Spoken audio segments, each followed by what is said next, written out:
elle date du 19e siècle. Toute la question, c'est en réalité, est-ce qu'il y a eu des esclaves retenus dedans ou est-ce que uniquement c'était des criminels ou des gens qui avaient produit des délits? En revanche, ce qui est intéressant dans cette prison, c'est d'abord évidemment cet arbre immense qui a envahi et qui est devenu, en tout cas pour nous, les îles de Guadeloupe, le symbole de cette liberté qui écrase un passé douloureux, une histoire difficile, une histoire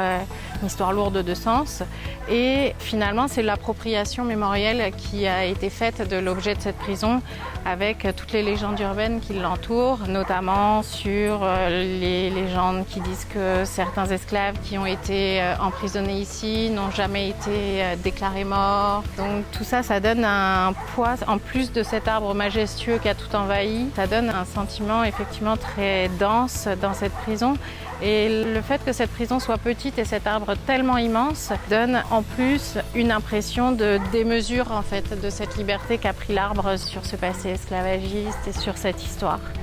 Ceux qui prônent pour le fait qu'il y ait eu des esclaves dans cette prison partent du principe qu'en réalité, vu qu'on est tout près d'un lieu de débarcadère et tout ça, ceux qu'on enfermait là étaient les leaders, les meneurs des révoltes à bord des navires et les leaders des révoltes sur les habitations sucrières du Nord Grande-Terre qui étaient enfermés ici. En réalité, c'était donc les têtes dures, les têtes fortes de la lutte contre la traite et l'esclavage qu'on retrouvait dans ce lieu. Après, effectivement, le fait qu'elle date du 19e siècle fait qu'elle a très certainement été utilisée plus longtemps pour des enfermements liés à des délits que des questions de l'esclavage.